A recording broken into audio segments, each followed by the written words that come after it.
الله الرحمن الرحيم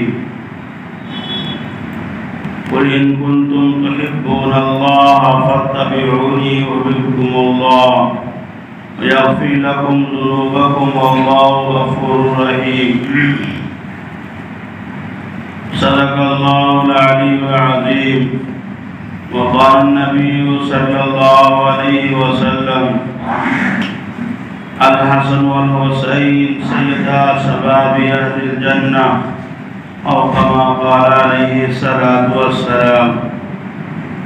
بزرگوں اور مسلمان بھائیوں، اللہ تبارک و تعالیٰ کا لاکھ لاکھ شکر احسان ہے کہ اللہ تبارک و تعالیٰ نے ہم سب کو ایمان کی دولت سے نوازا۔ مزید اللہ کا کرم اور احسان یہ ہے کہ اللہ تبارک و تعالیٰ نے ہم سب کو جمعہ کی نماز پڑھنے کے لیے مسجد میں حاضری کی توفیق عطا فرمائے۔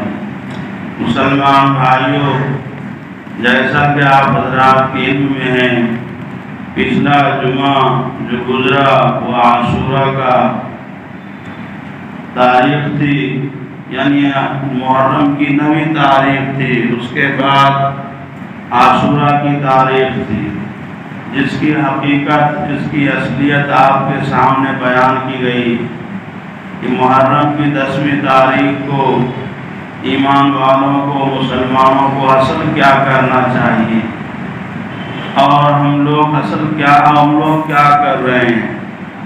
مسلمان بھائیوں، اتفاقی بات ہے کہ حضرت حسین رضی اللہ تعالی عنہ کی شہادت کا واقعہ محرم کی 10ویں تاریخ کو پیش آیا۔ ویسے تاریخی حقائق کے اعتبار سے بڑے بڑے واقعات اس تاریخ کو رونما ہوئے ہیں۔ حضرت حسن اور حضرت حسین یہ دونوں بھائی ہیں۔ حضرت حسن بڑے بھائی ہیں اور حضرت حسین چھوٹے ہیں، اور ان کی والدہ محترمہ حضرت فاطمہ الزہرا رضی اللہ تعالی عنہا ہیں، اور ان دونوں کے والد حضرت علی کرم اللہ وجہہ ہیں، اور ہم سب کے نبی امام الانبیاء تاجدار مدینہ سرکار کونین حضرت محمد مصطفیٰ صلی اللہ علیہ وسلم ان دونوں کے نانا ہیں۔ یہ دونوں آپ صلی اللہ علیہ وسلم کے نواسے ہیں۔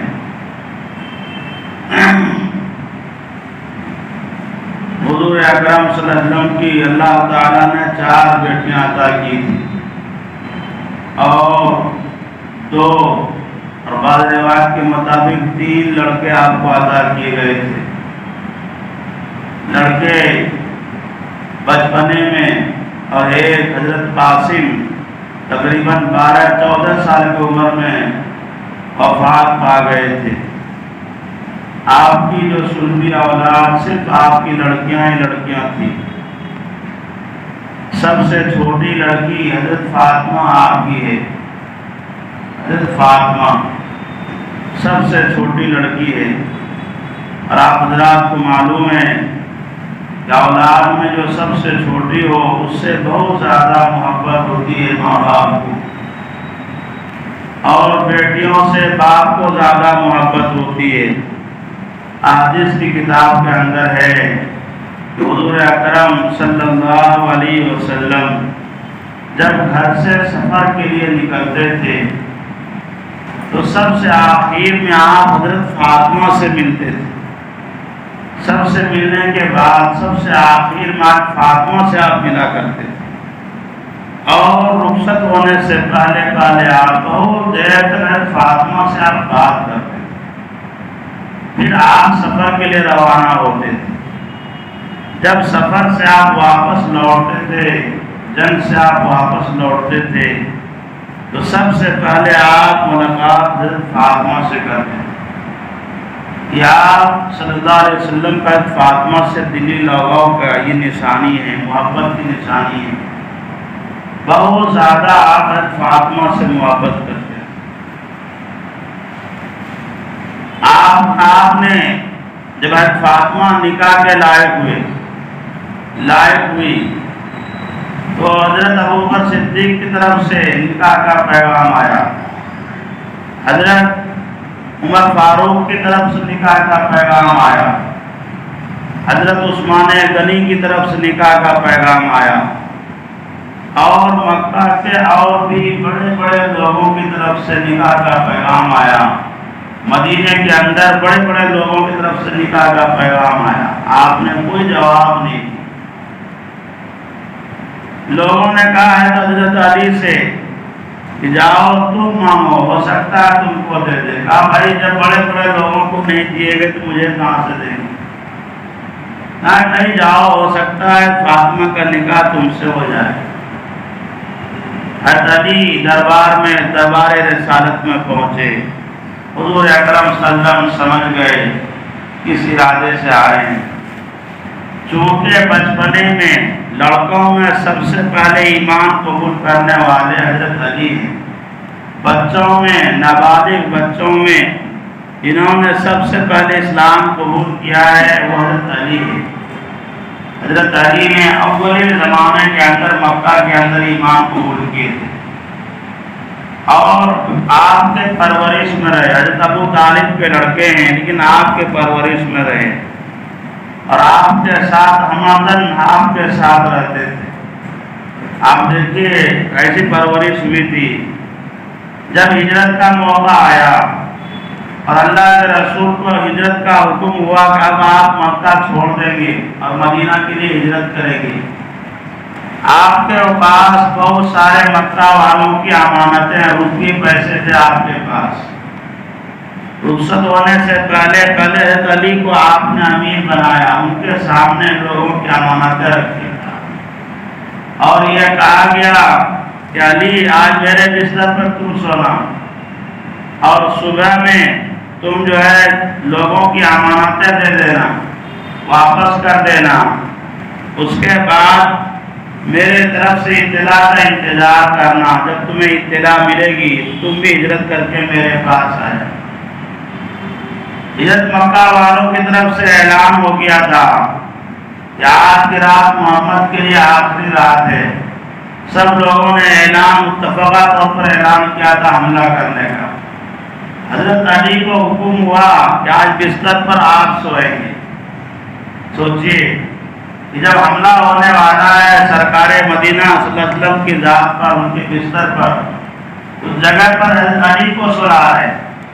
حضرت علی کا بیان ہے کہ مجھے جتنی اچھی نیند اس تاریخ کو آئی ہے کسی اور رات میں اتنی اچھی نیند نہیں آئی۔ یہ حضرت علی سے قربت تھی حضرت حضور اکرم صلی اللہ علیہ وسلم۔ جب آپ نے نکاح کا پیغام پیش کیا تو حضور اکرم صلی اللہ علیہ وسلم نے نکاح کو پیغام کو قبول کر لیا۔ پھر پوچھا تمہارے پاس ہے کیا، کچھ ہے تمہارے پاس نان نفقہ مہر کے لیے اور شادی کے انتظام کے لیے؟ تو کہا کہ معلوم تھا ان کے سرپرستی میں، آپ کے سرپرستی میں تھے، آپ کے ساتھ ہی کھانا پینا تھا۔ تو کہا ایک گھوڑا ہے، ایک تلوار ہے، ایک زرہ ہے، یہ ہے میرے پورے ملکیت۔ حضور نے کہا ٹھیک ہے جاؤ زرہ کو بیچ کر لاؤ، زرہ کو بیچ کر لاؤ۔ حضرت علی زرہ بیچنے کے لیے گئے فاطمہ سے نکاح کرنے کے لیے۔ بازار میں حضرت عثمان غنی پہنچے۔ حضرت عثمان غنی نے دیکھا کہ حضرت علی بیٹھے ہوئے ہیں زرہ لے کر۔ کہا علی یہاں کیسے آنا ہوا؟ بتایا ایسے ایسی بات ہے، آپ لوگوں کے مشورے پر گیا، اللہ کے رسول نے پیغام کو قبول کر لیا ہے، نکاح کی تیاری کے لیے زرہ بیچنے کے لیے بازار میں آیا ہوں، اللہ کے رسول نے بھیجا ہے۔ آپ کتنا میں بیچو گے؟ حضرت علی نے کہا 300 دینار میں۔ حضرت عثمان غنی نے کہا نہیں یہ تو بہت کم قیمت ہے، اس کی کم سے کم قیمت 400 دینار ہونی چاہیے، میں 400 دینار دوں گا، 400 درہم دوں گا اس کا، درہم۔ حضرت عثمان غنی رضی اللہ عنہ نے وہ زرہ کو 400 روپے میں خرید، 400 درہم کا خرید لی اور زرہ کو اپنے ہاتھ میں لینے کے بعد پیسے دے دیے ان کو اس کے بعد کہا وہ یہ زرہ میرے طرف سے تمہارے لیے ہدیہ ہے، تم ہمیشہ جنگ میں رہتے ہو، دشمن کو للکارتے ہو، تمہارے کام آئیں گے۔ تو زرہ وہ ایک بہانہ تھا حضرت علی کو حضرت علی کی مدد کرنے کا۔ اگر ایسے سیدھے سیدھے روپیہ پیسے دیتے تو قبول نہیں کرتے، انہوں نے بائع کیا، خرید و فروخت کا معاملہ کیا، اسے ہدیہ کر دیا۔ اس کے بعد جب گھر آئے پھر تیاری ہوئی، نکاح ہوا۔ اس کے بعد حضور اکرم صلی اللہ علیہ وسلم کو خواب میں دکھلایا، حضور کو نہیں، حضور صلی اللہ علیہ وسلم کے باندھی تھی، ان کو خواب میں آیا کہ میرے گود کے اندر، میرے گود میں حضور اکرم صلی اللہ علیہ وسلم کے بدن کا گوشت کا ایک ٹکڑا ہے۔ بہت پریشان ہوئی، پتا نہیں کون سا گناہ ہو گیا مجھ سے، کیا ہو گیا کہ میں ایسے خواب دیکھ رہا ہوں۔ صبح میں حضور اکرم صلی اللہ علیہ وسلم کو آ کے بتایا، حضور نے فرمایا گھبرانے کی ضرورت نہیں ہے، فاطمہ کے بطن سے لڑکا پیدا ہونے والا ہے، اس بچے کو تم اپنے گود میں کھلاؤ۔ اس خواب کی یہ تعبیر ہے۔ اس طریقے سے حضرت حسن پیدا ہوئے، اس کا نام حضرت حسن رکھا۔ پھر اس کے بعد حضرت حسین پیدا ہوئے، یہ دونوں بھائی حضرت حسن حضرت حسین کمر سے اوپر کے حصے کے یہ اللہ کے رسول کے مشابہ تھے، اور حضرت حسین کمر کے نیچے کے حصے کے اللہ کے رسول کے مشابہ تھے، ظاہری اعلیٰ کے اعتبار سے گویا کہ دونوں بھائی کا مجموعہ اللہ کے رسول کی ذات تھی ظاہری اعتبار سے۔ یہ شکل حضور اکرم صلی اللہ علیہ وسلم نے صحابہ کرام کی، اپنے صحابہ کرام کی مختلف منقبت، خصوصیات اور فضائل ذکر فرمائے، احادیث کی کتابوں کے اندر ہے۔ یہ دونوں بھائیوں کے تعلق سے بھی اللہ کے رسول نے فرمایا۔ حضرت حسن کے بارے میں فرمایا میرا یہ بیٹا کہتے تھے، نواسے کو بیٹا بھی کہتے ہیں اردو میں، کہتے تھے یہ میرا بیٹا۔ حسن کے بارے میں کہتے میرا بیٹا، دو بڑے قوم کے درمیان صلح کرائیں گے، یہ قوم کے سردار بنیں گے اور ان کے ہاتھ میں حکومت آئے گی، سرداری آئے گی، لیکن قوم کے لیے، یہ مصلحت کے لیے، قوم کو مفاد کے لیے ساری چیزیں تیاگ دیں گے، قربانی دیں گے، اور اس کے بعد قوم کے درمیان صلح کرائیں گے۔ حضرت حسن کے بارے میں فرمایا، حضرت حسین کے بارے میں یہ بہادر، شجاع بہادر ہے، یہ باطل کا مقابلہ کریں گے۔ اور حضرت جبرائیل علیہ السلام نے آپ کی زندگی ہی میں دونوں بھائیوں کے تعلق سے شہادت کی خبر دی تھی، دونوں بھائیوں کے تعلق سے۔ یہ قوم کے لوگ، آپ کی امت کے لوگ، یہ دونوں آپ کے نواسے کو، دونوں کو شہید کریں گے، مار دیں گے آپ دونوں کو۔ چنانچہ ایسا ہی ہوا، حضرت حسن کو لوگوں نے زہر دے کر مارا، وہ بھی شہید ہوئے، اور حضرت حسین کو میدان کربلا میں شہید کیا گیا۔ جو سنتے رہتے ہیں، ہمیں ان واقعات سے کیا عبرت ملتا ہے؟ اصل تو یہ ہمارے لیے کیا ہے؟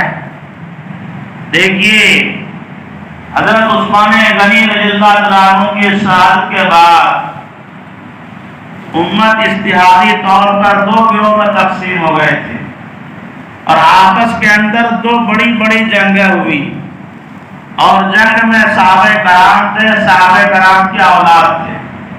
ایک جنگ کا نام ہے جنگ جمل۔ یہ جنگ جمل کا جو واقعہ پیش آیا ہے، جمل کے معنی اونٹ۔ اس جنگ کے اندر ایک طرف حضرت عائشہ تھی اور ایک طرف حضرت علی کرم اللہ وجہہ تھے۔ یہ دو جنگیں ہوئی، یہ جنگ ہوئی۔ اس کے بعد یہ جنگ جب ختم ہوا تو دوسرا جنگ شروع ہوا، جنگ صفین۔ جنگ صفین میں ایک طرف حضرت علی تھے، ایک طرف حضرت معاویہ تھے۔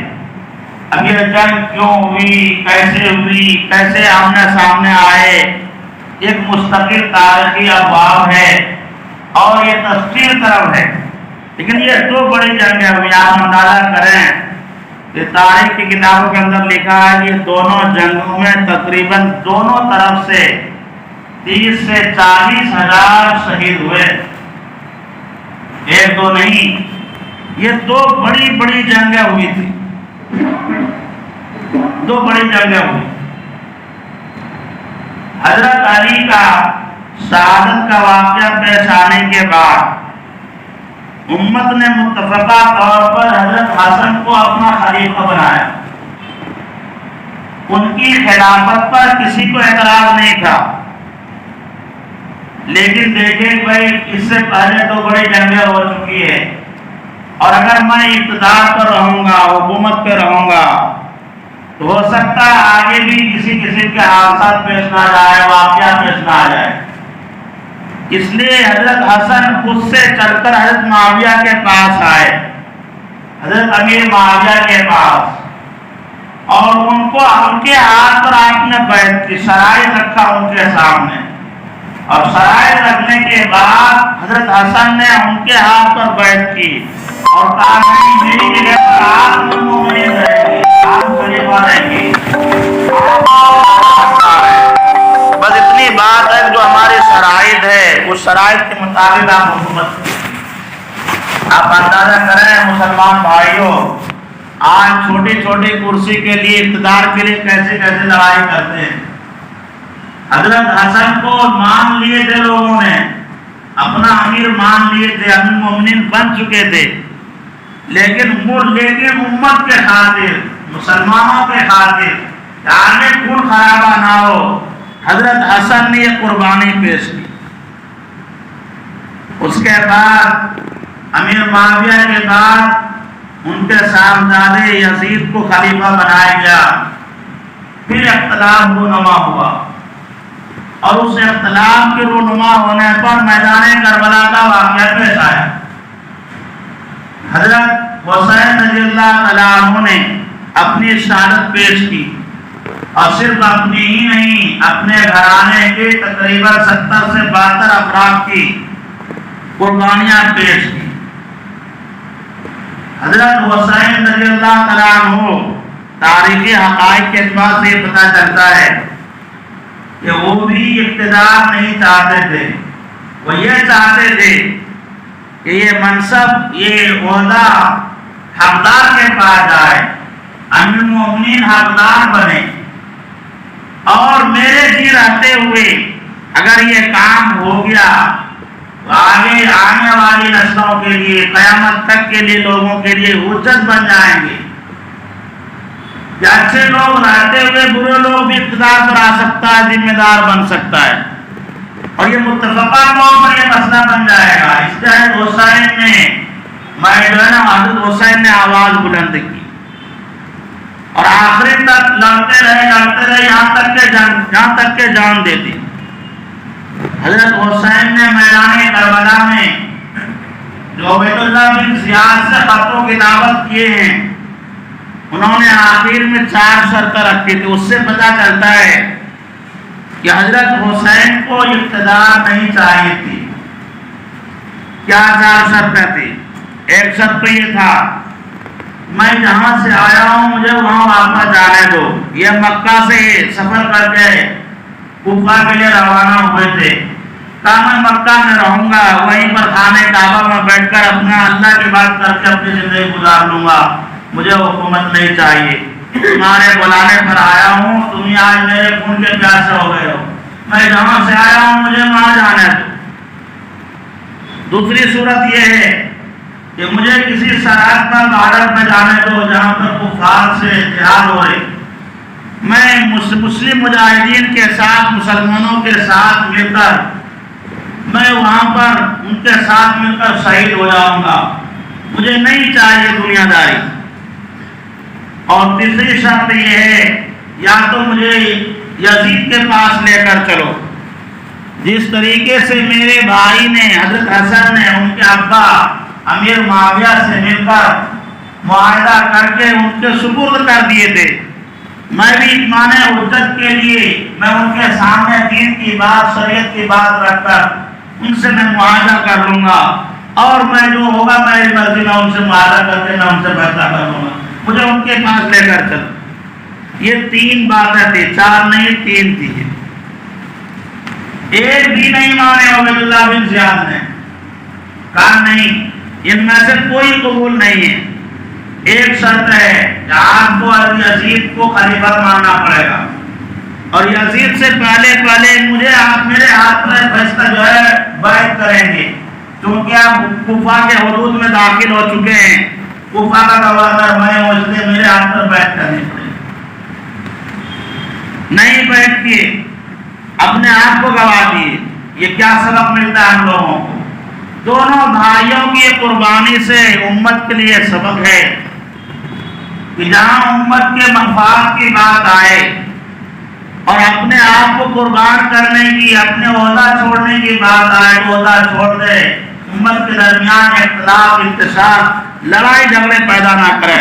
یہ حضرت حسن کی سوارنے سے، ان کی زندگی سے یہ سبق ملتا ہے۔ اور جہاں حق باطل کی بات آئے اور وہاں چپ ہونے میں، خاموش رہنے میں، دین پہ داؤ لگ جائے، لوگوں میں غلط فہمیاں پیدا ہونے لگے، لوگ حجت بنانے لگے، ایسے موقع پر اپنی جان کی قربانی دینے کی باری آئے تو قربانی دے دیں۔ یہ نہیں کہ دین کے خاطر مصالحت کر لیں، غلط توجیہ کر لیں۔ آج ایسا ہوتا ہے، اتحاد کے نام پر دین کو پیچھے چھوڑ کے جاتا ہے۔ یہ دونوں بھائیوں کی یہ قربانی سے، یہ سوانے سے ہم سب کو یہ سبق ملتا ہے کہ وقت آنے پر ایسے اپنے آپ کو قربان کرنا چاہیے، اپنے آپ کو دین کے خاطر ثابت قدم کرنا چاہیے۔ اللہ تعالیٰ سے دعا ہے اللہ تعالیٰ ہم سب کو قرآن سنت سے زیادہ عمل کرنے کی توفیق عطا فرمائے۔